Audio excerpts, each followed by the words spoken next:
Hello everyone. Last class में हम लोगों ने सेकेंड लेक्चर किया था sexual reproduction of flowering plant का, जिसमें हम लोगों ने स्टार्ट किया था पिस्टिल के बारे में। ठीक है, हमारा टॉपिक था पिस्टिल मेगास्पोरेंजियम, जिसे हम ओव्यूल कहते हैं, और एम्ब्रायो सैक। ठीक, इसमें हम लोगों ने पिस्टिल के बारे में डिस्कस किया था। आपको याद होगा तो हम लोगों ने बात किया था कि पिस्टिल जो है उसे हम फीमेल रिप्रोडक्टिव पार्ट जो है उसको हम पिस्टिल कहते हैं।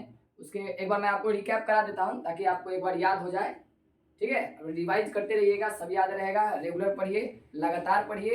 लगातार अगर आप पढ़ेंगे तो सारी चीज़ें आपके दिमाग में रहेंगी। ठीक है, लगातार सिर्फ पढ़ना है, बहुत ज़्यादा पढ़ने की जरूरत नहीं है, सिर्फ लगातार पढ़ते रहने की जरूरत है।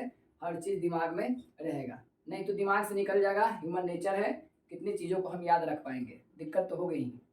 तो पिस्टिल में हम लोगों ने ये बात कर लिया था कि फीमेल रिप्रोडक्टिव पार्ट है। फिर हम लोगों ने बात किया था कि कुछ ऐसे फ्लावर है जिसमें एक ही पिस्टिल है, तो उसमें हम लोगों ने बात किया था कि मोनोकार्पलरी। और वैसे प्लांट्स कौन थे? पी प्लांट थे। फिर हम लोगों ने बात किया था बाइकार्पलरी। बाइकार्पलरी वैसे प्लांट्स होते हैं जिनके जो फ्लावर होते हैं उसमें दो पिस्टिल होते हैं। एग्जाम्पल हम लोगों उसमें किया था किसका? मस्टर्ड का।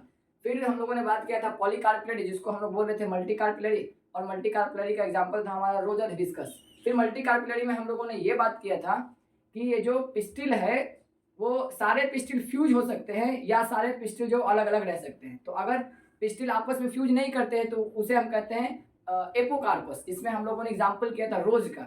और अगर पिस्टिल फ्यूज कर जाएंगे, फ्यूज करके जुड़ जाएंगे, तो उसे हम कहेंगे सिनकार्पस। मैंने बताया था एपोफोर अकेला बताया था। अगर पिस्टिल अकेले अकेले रहे, अलग अलग रहे, तो उसे हम क्या कहेंगे? एपोकार्पस। और सिन का मतलब जुड़ जाना। पिस्टिल अगर जुड़ जाएंगे तो उसे हम क्या कहेंगे? सिनकार्पस कहेंगे। ठीक है, यही तक की बातें हम लोगों ने की थी। और उसके बाद हम लोगों ने एक स्ट्रक्चर बनाया था पिस्टिल का, जिसमें हम लोगों ने बात किया था सबसे ऊपर का जो पोर्शन है वो स्टिग्मा है, उसके बाद स्टाइल है, उसके बाद हमने बताया था आपको कि ओवेरियन कैविटी है। ओवेरियन कैविटी के अंदर क्या था?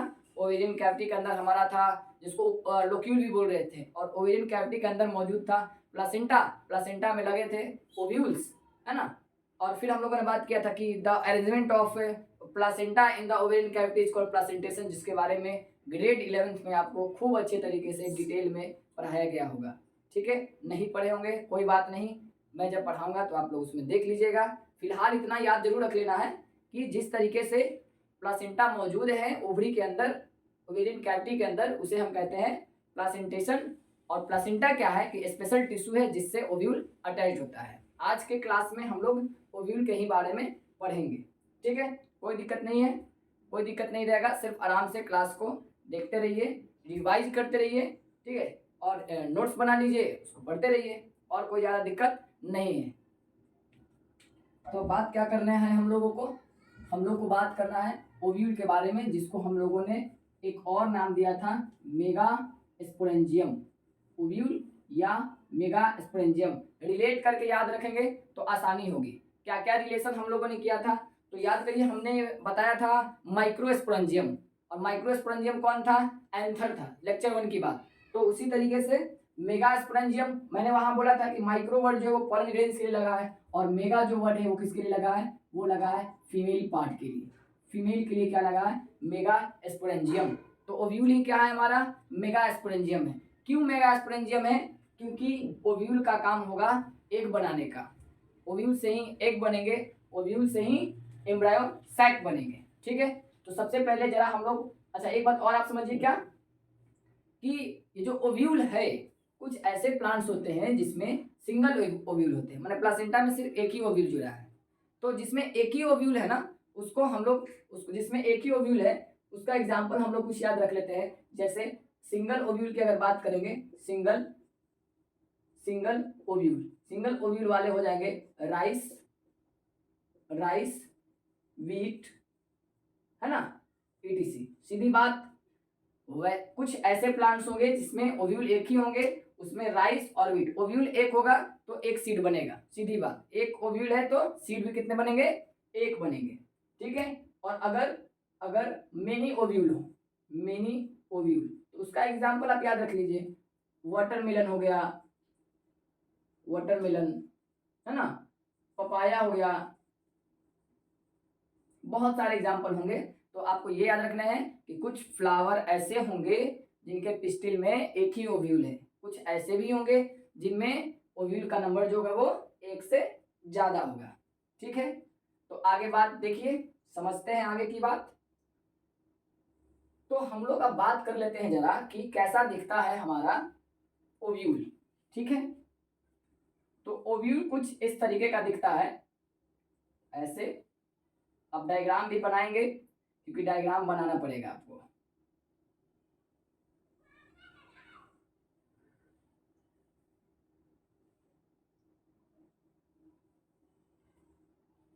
ठीक है, ऐसा हमारा ओव्यूल का स्ट्रक्चर है। ठीक है, एक और इसका लेयर बना देते हैं।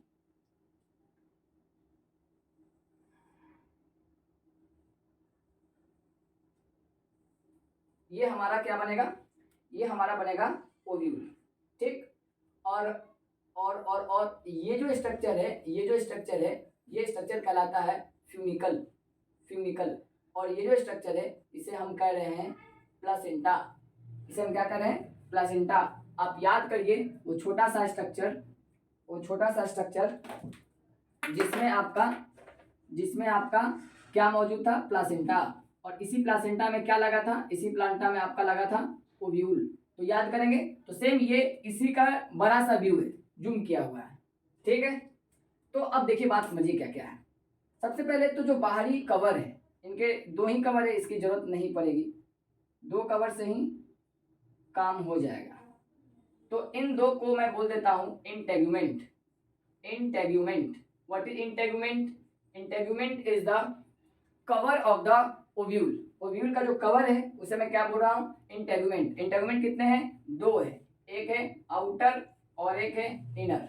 आउटर और इनर, एक है आउटर इंटेगुमेंट, एक है अंदर इंटेगुमेंट।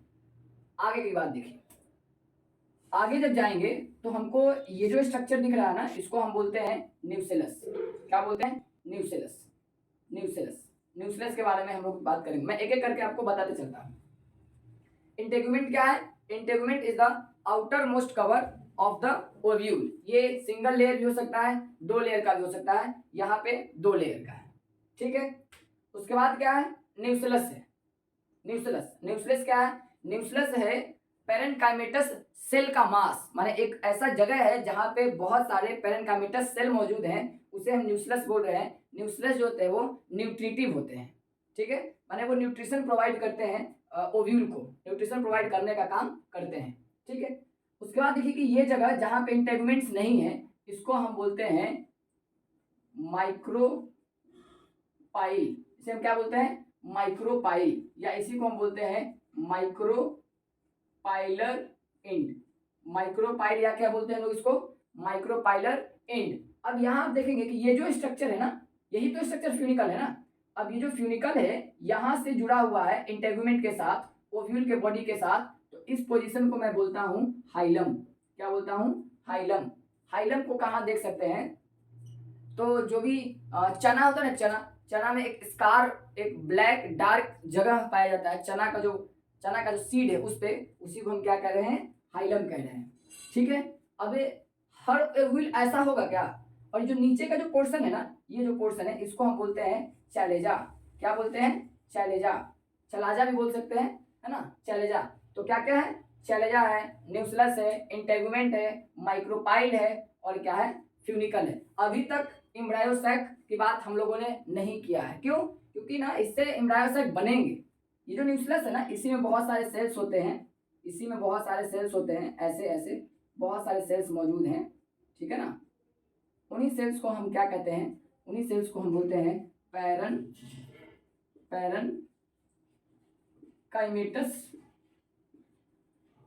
Parenchymatous sales. ठीक है, अब ये जो ओव्यूल हम पढ़ रहे हैं, तो ओव्यूल जो है ना बेसिकली 6 तरीके के होते हैं, या मेनली 4 टाइप्स के हैं। ओव्यूल कितने तरह के हैं, 4 टाइप्स के रहेंगे, मगर हम जो ओव्यूल पढ़ रहे हैं उसको बोलते हैं एनाट्रोपस। और ये जो 4 टाइप्स के ओव्यूल थे वो ग्रेड 11th में आप लोग को पढ़ना था। ठीक है, मगर हम जो ओव्यूल पढ़ रहे हैं, type of ovule which we will discuss, जो हमें एनसीईआरटी पढ़ाती है ना, is anatropous ovule. Is anatropous ovule. हम किस टाइप के ओव्यूल को पढ़ रहे हैं, एनाट्रोपस ओव्यूल को पढ़ रहे हैं। क्या किसे कहेंगे एनाट्रोपस ओव्यूल? तो एनाट्रोपस ओव्यूल उसे कहेंगे हम जिसमें कि फ्यूनिकल जो होगा वो माइक्रोपाइल के पास होगा। ऐसे है कुछ, FMC इस तरीके से है, FMC है, मतलब पहले क्या है फ्यूनिकल है, उसके बाद क्या है माइक्रोपाइल है, और उसके नीचे क्या है चलेजा है, जो कि ओव्यूल का बेस कहलाता है। ठीक है, ओव्यूल का हेड कौन होगा? ओव्यूल का हेड होगा माइक्रोपाइल, है ना, और बेस कौन होगा? चलेजा। जो ओवरी के अंदर जो यहाँ पे जो पॉलन ट्यूब जो आएंगे वो किधर से इंटर करेंगे?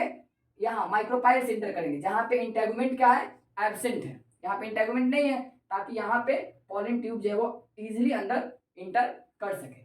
ठीक है, तो एनाट्रोपस ओव्यूल को पहचानने का क्या तरीका है? तो एनाट्रोपस ओव्यूल को पहचानने का तरीका है कि आपका जो माइक्रोपाइल के पास ही फ्यूनिकल होगा।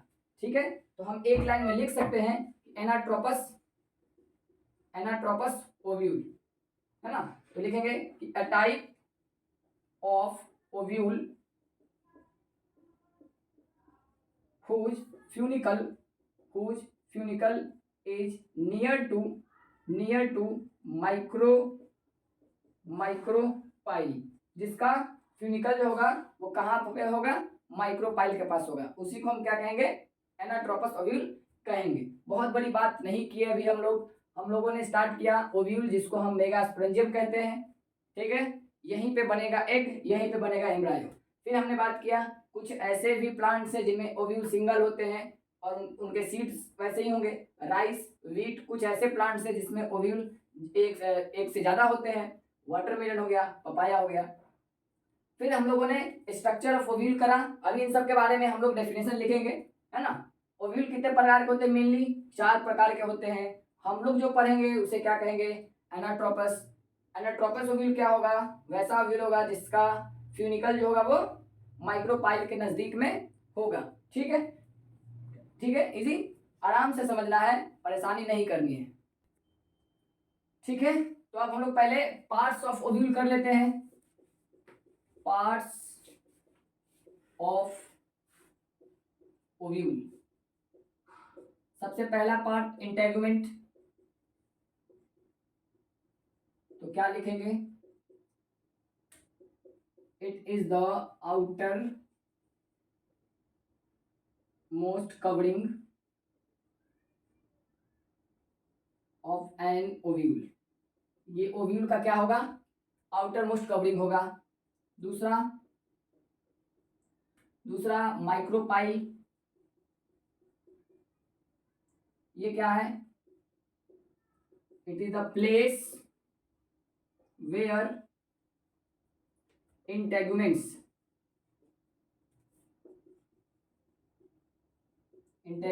Are absent. ये वो प्लेस होगा जहां पे इंटेगुमेंट एब्सेंट होगा। एक बात और लिख सकते हैं, through here pollen tube enters ovary. यहीं से ओवरी नहीं लिखते हैं, एम्ब्रायो लिख लेते हैं, एम्ब्रायो सैक। यहीं से पॉलन ट्यूब जो है वो एम्ब्रायो सैक के पास इंटर करेगा। अभी हम लोग बात करेंगे एम्ब्रायो सैक के बारे में आराम से। फिर क्या है हमारा? न्यूसेलस। What is nucellus? तो it is mass of barren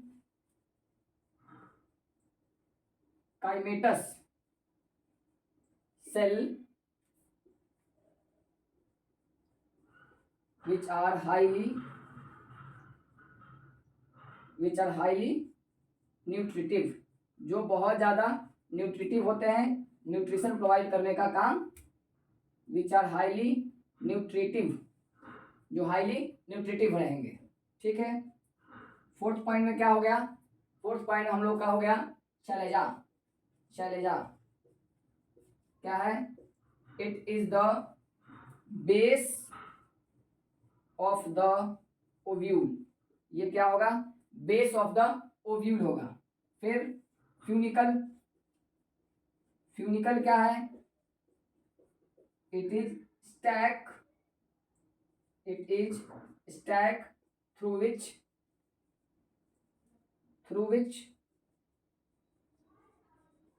ovule is attached to placenta. ठीक है, ये वो स्टैक है जिससे जिससे कि ओव्यूल जो है वो प्लासेंटा से अटैच है। 6 पॉइंट, लास्ट पॉइंट में क्या हम लोग का हो जाएगा, hilum. Hilum hilum is what, it is junction between ovule and funicle. ये ओव्यूल और फ्यूनिकल के बीच क्या है, जंक्शन है, उन दोनों का जोड़ने का काम करती है। फिर से सुन लेंगे, इंटेगुमेंट क्या है, तो इंटेगुमेंट जो है वो आउटर मोस्ट कवर है ओव्यूल का। ठीक है, माइक्रोपाइल क्या है, तो ये वो प्लेस है जहां पे इंटेगुमेंट एब्सेंट होते हैं, यहीं से पॉलन ट्यूब एंटर करेगा एम्ब्रायो सैक में। न्यूक्लियस क्या है, तो मास ऑफ पैरेन्काइमेटस सेल्स हैं जो कि हाईली न्यूट्रिटिव होते हैं, इन्हीं का मेन रोल है, इन्हीं से आगे चल के बनेगा एम्ब्रायो सैक, मेगा स्पोरेंजियम, ये सब। सेलेजा क्या है, बेस ऑफ द ओव्यूल है। फ्यूनिकल क्या है, ये वो डंडी है, स्टैक है, जिससे कि ये अटैच होता है किससे, प्लासेंटा से अटैच होता है। और हाइलम क्या है, ये जंक्शन है ओव्यूल और फ्यूनिकल के बीच, ओव्यूल और फ्यूनिकल के बीच ये जंक्शन है। अब हम लोग बात करते हैं, यहां तक की तो बातें हो गई, ओव्यूल दिखता कैसे है ये बात क्लियर हो गया। ठीक है, अब हम लोग क्या करेंगे, तो अब हम लोग जरा देखते हैं कि मेगा स्पोरेंजियम में मेगा स्पोरोजेनेसिस होता कैसे है, अब ये देखेंगे हम लोग। ठीक है, यहां तक की बात समझ में आ गई। तो ओव्यूल तो जान लिए, मेगा स्पोरेंजियम जान लिए, तो अब मेगा स्पोरेंजियम में क्या होगा, मेगा स्पोरोजेनेसिस होगा। क्या होगा अब, मेगा स्पोरोजेनेसिस। याद रखना है फिर से, मेगा स्पोर क्या है, फीमेल का सेक्स सेल है ना, फ्लावर में। और जेनेसिस का मतलब क्या है, फॉर्मेशन है। तो वर्ड में तो लिखा मेगा स्पोर का formation, the process of formation of mega spore. किससे बनेगा, आप याद करिए, वहां माइक्रोस्पोरोजेनेसिस हम लोग पढ़े थे, तो माइक्रोस्पोर बनने का प्रोसेस पढ़े थे, किससे बनता था, माइक्रोस्पोर स्पोरोजिनस सेल से बनता था, जिसको हम बोल रहे थे पॉलन मदर सेल, है ना। उसी तरीके से मेगा स्पोरोजेनेसिस क्या हो जाएगा, द फॉर्मेशन, रिलेट करेंगे तो याद रखना आसान होगा, the formation of megaspores from, है ना, megaspore mother cell, megaspore mother cell, MMC is called mega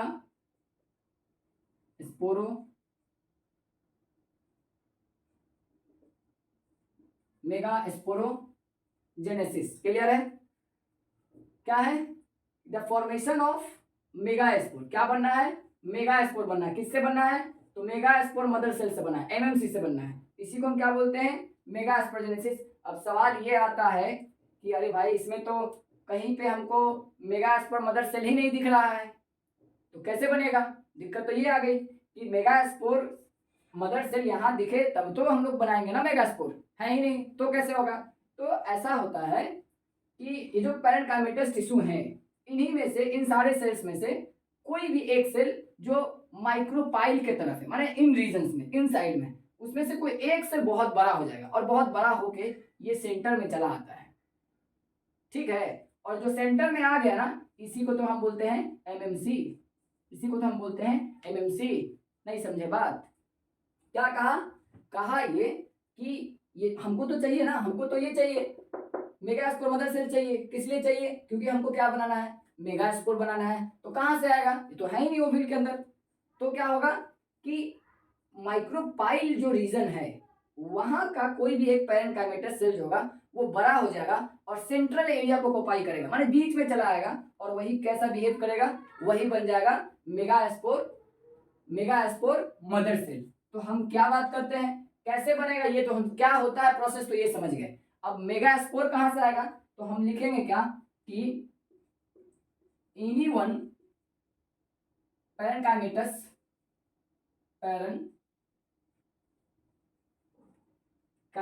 sale from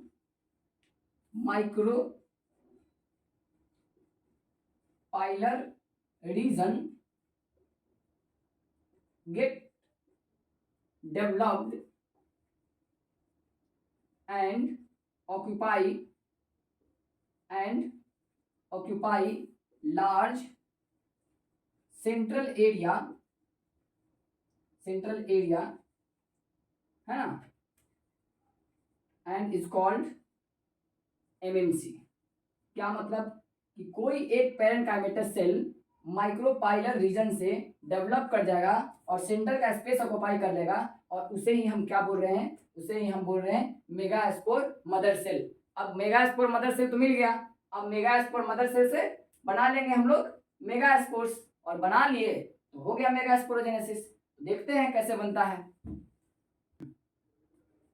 ठीक है, तो हम लोग को क्या मिल गया, ये मिल गया ना एमएमसी। तो इसको मैं यहाँ पे लाता हूँ, यहाँ पे।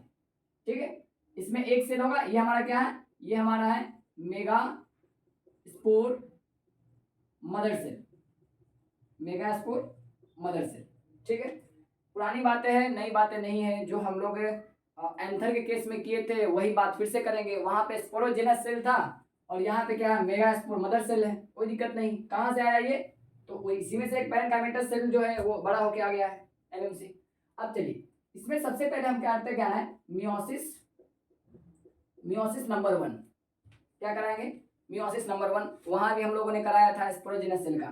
तो क्या बन जाएगा, तो बन जाएगा 2 सेल। अब इसका क्या नाम दे देंगे हम लोग, इसका नाम दे देंगे मेगा स्पोर टेट्राड।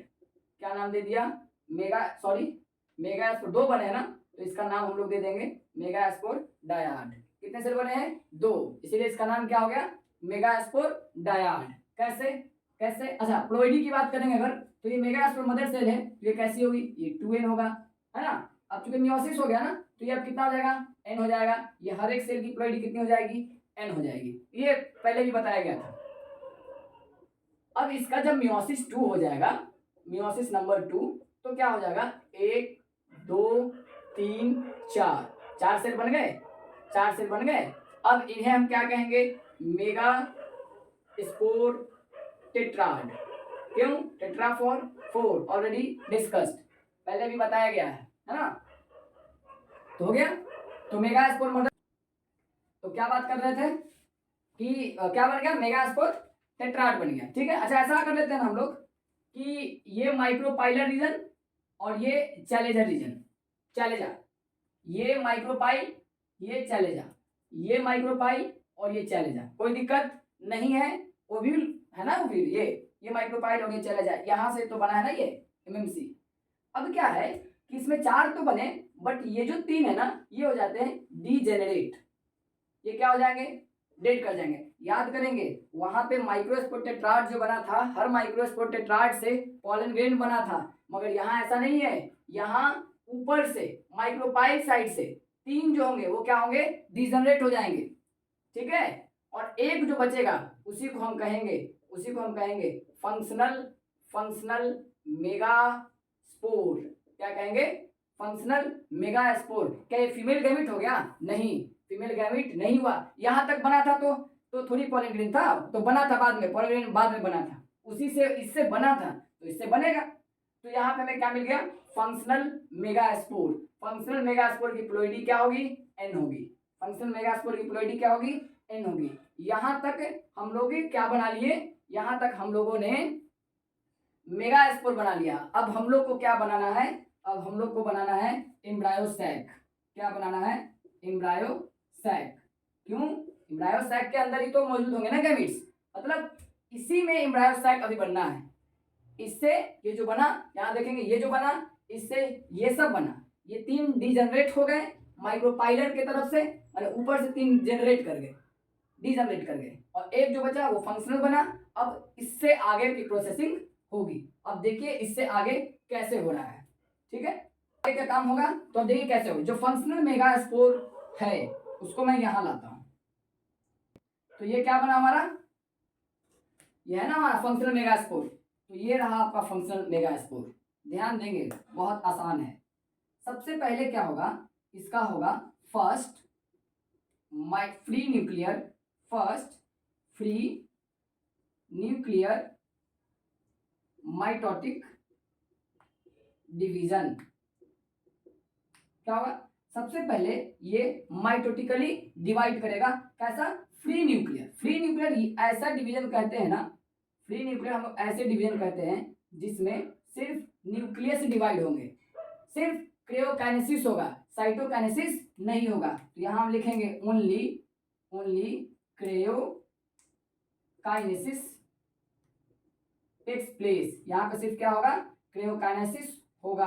आपको याद होना चाहिए, क्रियो वर्ड जो है वो न्यूक्लियस के लिए लिखा गया है और काइनेसिस का मतलब ब्रेक डाउन। न्यूक्लियस का ब्रेक डाउन करने को हम क्रियोकाइनेसिस कहते हैं। और जब सिर्फ न्यूक्लियस टूटेंगे, साइटोप्लाज्म नहीं टूटेगा, तो उसे हम क्या कहेंगे, फ्री न्यूक्लियर। तो पहला ये जो हमारा था, क्या था, मेगा स्पोर। कैसा mega spore, functional mega spore, जो हम लोगों ने यहां से बना के लाया है। उसका पहला फ्री न्यूक्लियर माइटोटिक डिवीजन हुआ और ये ऐसा में डेवलप कर गया। अब फिर क्या होगा, इसका second free nuclear mitotic division हो जाएगा। क्या हो जाएगा, दूसरा फ्री न्यूक्लियर माइटोटिक डिवीजन हो जाएगा। और जब ऐसा हो जाएगा तो नंबर ऑफ सेल कितने हो जाएंगे, नंबर ऑफ सेल 4 हो जाएंगे। नंबर ऑफ सेल कितने हो जाएंगे, 4 हो जाएंगे। उसके बाद क्या होगा, उसके बाद फिर से third free nuclear mitotic division हो जाएगा। और अब क्या होगा, अब 4 से क्या हो जाएंगे, 8 हो जाएंगे। 1 2 3 4 1 2 3 4 4 हो जाएंगे। आप ये दिमाग में लेके चलेंगे कि ये हमारा क्या है, M है, ये C है, ये M है, ये C है, ये M है, ये C है, ये M है और ये C है। ठीक है। अब उसके बाद क्या होगा, उसके बाद आफ्टर रीअरेंजमेंट ये क्या करेगा, रीअरेंज करेगा। अभी तक आप देखेंगे थर्ड फ्री न्यूक्लियर डिवीजन तक कहीं पे भी साइटोकाइनेसिस नहीं है। रीअरेंजमेंट होगा और रीअरेंजमेंट होने के बाद ये सेल कुछ इस तरीके से बनेगा। 3 सेल यहाँ चले जाएंगे, 3 सेल यहाँ चला आएगा और 2 सेल जो है वो अंदर ही, 2 सेल जो है वो अंदर बीच में आ जाएगा। और ये जो 3 सेल है, एक सेल कुछ इस तरीके से आ जाएगा, एक सेल ऊपर आ जाएगा और इन सबके पास सेल वॉल आ जाएंगे। इन सबके पास क्या आ जाएंगे, सेल वॉल आ जाएंगे। ठीक है, माने जो 3 सेल है इनके पास सेल वॉल आ जाएंगे और 2 सेल में अभी भी सेल वॉल नहीं रहेगा। ये कौन सा रीजन है, M, और ये कौन सा रीजन है, C। ये जो नीचे जो 3 सेल बनेंगे इन्हें हम बोलते हैं एंटीपोडल्स, जो कि बाद में डीजनरेट कर जाएंगे, किसी काम के इसमें नहीं रहेंगे। और ऊपर में जो 2 सेल बने हैं, ये 2 सेल, इनको हम बोलते हैं सिनर्जिड्स। क्या बोलते हैं, सिनर्जिड्स। और ये जो सेल बना है ना, यही है हमारा एग सेल, यही है हमारा एग सेल। और इस पूरे स्ट्रक्चर को हम बोलते हैं, इस पूरे को ही हम क्या बोलते हैं, एम्ब्रायो सैक। इसी को हम क्या बोल रहे हैं, एम्ब्रायो सैक। तो यहां से हमारा क्या बन गया, एम्ब्रायो सैक बन गया। एक बार पहले फिर से यहां से सुनेंगे कि फंक्शनल जो मेगास्पोर बना, फंक्शनल मेगास्पोर में तो क्या बन गया, जो माइटोटिक डिवीजन से क्रियोकाइनेसिस हो गया, 2 न्यूक्लियस बन गया। फिर second free nuclear mitotic division हुआ, न्यूक्लियस का नंबर कितना आ गया, 4 आ गया। फिर third free nuclear mitotic division हुआ, न्यूक्लियस कितने हो गए, 8। और जब रीअरेंजमेंट हुआ तो 3 सेल जो वो ऊपर चले गए, 3 सेल नीचे चले आए और 2 सेल जो है वो सेंट्रल में रह गए। और जो सेल 2 सेंट्रल में रह गए उन्हें मैं यहाँ लिख देता हूँ, उन्हें मैं कहता हूँ पोलर न्यूक्लियाई। उन्हें मैं क्या बोलता हूँ, पोलर न्यूक्लियाई। ठीक है। तो इस तरीके से, और जो माइक्रोपाइल के साइड में जो है उन्हें हम सिनर्जिड कह रहे हैं। और इधर ही क्या है, हमारा एग सेल है, इसी को हम, और इन दोनों को साथ में हम लोग एग एपरेटस भी कहते हैं। इन दोनों को साथ में क्या कहते हैं, एग एपरेटस। और जो सिनर्जिड है ना, इसमें कुछ फिंगर लाइक स्ट्रक्चर इस तरीके से लगे होते हैं, जिनको हम बोलते हैं फिलीफॉर्म एपरेटस। इन्हें क्या बोलते हैं, फिलीफॉर्म एपरेटस। और ये जो फिलीफॉर्म एपरेटस है, इनका काम मैं भी बताऊंगा। पहले आप ये दिमाग में क्लियर करें, समझे कि 8 सेल बना, रीअरेंजमेंट हुआ, 3 सेल ऊपर चला गया, जिसमें से एक सेल को मैं एग सेल कह रहा हूँ, 2 सेल को मैं सिनर्जिड कह रहा हूँ। सिनर्जिड के पास फिंगर लाइक स्ट्रक्चर्स हैं जिन्हें मैं फिलीफॉर्म एपरेटस कह रहा हूँ। ठीक है। और 3 सेल जो है वो नीचे आ जा रहे हैं जिनको एंटीपोडल कहता हूं, और 2 न्यूक्लियस अकेला बचता है जिसके पास कोई सेल मेम्ब्रेन नहीं है, जिसे मैं क्या कह रहा हूं, पोलर न्यूक्लियाई कह रहा हूं। और इस पूरे स्ट्रक्चर को मैं क्या कर रहा हूं, एम्ब्रायो सैक कह रहा हूं। क्यों एम्ब्रायो सैक कह रहा हूं, क्योंकि इसके पास क्या है, एग सेल है। अब हम इन सब के बारे में जानते हैं कि फिलिफॉर्म एपरेटस क्या होगा, सिनर्जी का क्या काम होगा, ये सब। तो हमारा जो एम्ब्रायो सैक हुआ, थोड़ा बड़ा बनाते हैं,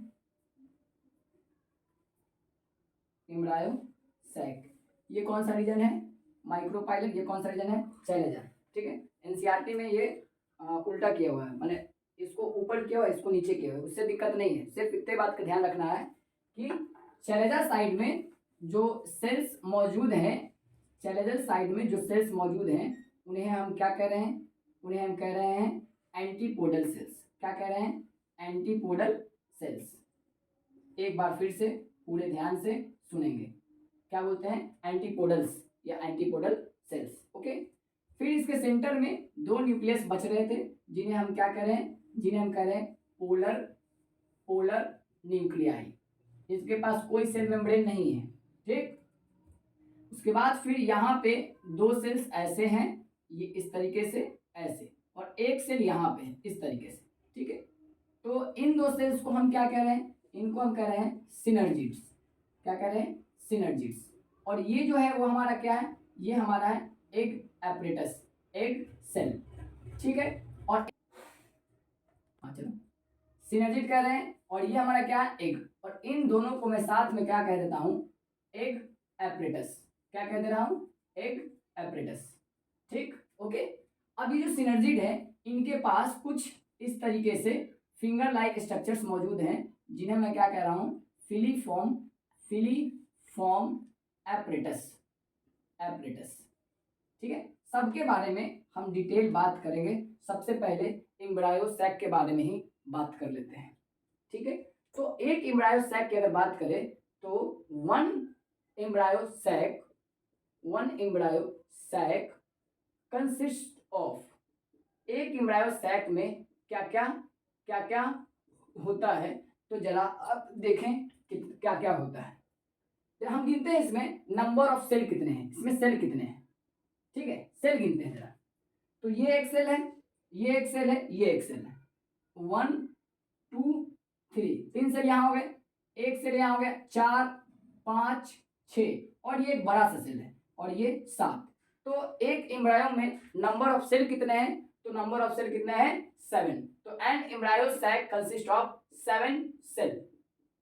ठीक है, इसीलिए मैं बोलता हूं कि ये 7 सेल्ड है, 7 सेल है ना एम्ब्रायो सैक, इसीलिए इसको क्या बोलते हैं, 7 सेल्ड बोलते हैं। अब जरा मैं न्यूक्लियस गिनता हूं, न्यूक्लियस कितना है। तो न्यूक्लियस ये 1 है, ये 2 है, ये 3 है, ये 4 है, ये 5 है, ये 6 है, ये 7 है, और ये 8 है। तो न्यूक्लियस कितने हैं, न्यूक्लियस कितने हैं, 8 न्यूक्लिएट। बहुत इंपॉर्टेंट बात है ये, बहुत इंपॉर्टेंट बात है ये कि एक एम्ब्रायो सैक जो है वो, कोई भी एम्ब्रायो जो सैक है वो 7 सेल्ड होता है और 8 न्यूक्लिएट होता है। सेल कितने होते हैं, 7। न्यूक्लियस कितने होते हैं, 8। क्यों न्यूक्लियस 8, क्योंकि जो बड़ा सा सेंट्रल सेल है हमारा, उसमें नंबर ऑफ न्यूक्लियाई कितनी है, 2 है। तो ऐसे याद रखना है, मैंने सब लिख दिया आपके लिए, मैंने सब आपके लिए लिखा है। सेल गिनेंगे तो 1 2 3 है ना, यहाँ पे लिखा 4 5 6, और एक बड़ा सा सेल 7 सेल हो गया। न्यूक्लियस गिनेंगे, न्यूक्लियस अंदर में गिनेंगे, 1 न्यूक्लियस में ही मैंने लिख दिया 1 2 3 4 5 और 6 7 8, नंबर ऑफ न्यूक्लियस कितने हो गए, 8। तो एम्ब्रायो कैसा स्ट्रक्चर है, एम्ब्रायो एक ऐसा स्ट्रक्चर है जिसमें 7 सेल है और न्यूक्लियस कितने हैं, 8 है। यही बात हो गई एम्ब्रायो सैक की, और एग मिल गया हमें। ठीक है, अब थोड़ा सा कुछ टर्म्स जो है यहाँ पे उनके बारे में हम लोग लिख लेते हैं, है ना, कि फिलीफॉर्म एपरेटस का क्या काम है। फिलीफॉर्म एपरेटस क्या काम है इसका, तो it guides the pollen tube development. जो पॉलन ट्यूब जो एंट्री करने वाला है एम्ब्रायो सैक के अंदर एग से फ्यूज करने के लिए, उसको कौन गाइड करेगा, फिलिफॉर्म ऑपरेटर्स है, ये ब्रस्ट करते हैं, ब्रस्ट करके कुछ केमिकल रिलीज करते हैं, उस केमिकल की वजह से यहाँ से एंट्री मारेगा आपका पॉलन ट्यूब। पॉलन ट्यूब पहले भी बताया कि माइक्रोपाइलर रीजन से एंट्री करेंगे, ठीक है। और एंटीपोडल तो बताया, एंटीपोडल का कोई काम रहता नहीं है, बाद में ये डिजनरेट कर जाता है, ठीक है। तो यहाँ तक हम लोगों ने बात कर लिया कि कैसे हमारा एग बना, है ना, कैसे हमारा एग बना, और यही जो एग है वो हमारा पॉलिनेशन में पार्टिसिपेट करेगा। तो पूरी क्लास में अभी तक ये तीसरा लेक्चर हुआ, क्योंकि ये जो टॉपिक था ना थोड़ा बड़ा था, पिस्टिल का जो टॉपिक था वो बड़ा था, इसीलिए इसको हम लोग को 2 लेक्चर में लेना पड़ा। अब इससे कम समय में और पॉसिबल नहीं हो पाएगा, ठीक है, क्योंकि अब जितना बात जानना है उतना तो बताना पड़ेगा, और उसमें इतना तो समय जरूर लगेगा, इससे कम में संभव नहीं है। तो आप क्या करेंगे, इसको फिर से एक बार रिवाइज करेंगे, डरने की कोई बात नहीं है, आप इसको रिवाइज करेंगे बार बार, सारी चीजें याद रहेंगी, ठीक है। फिर अगले क्लास में हम लोग पॉलिनेशन के बारे में बात करेंगे, जो कि लेक्चर नंबर इसका आई थिंक 4 हो जाएगा। ओके, धन्यवाद।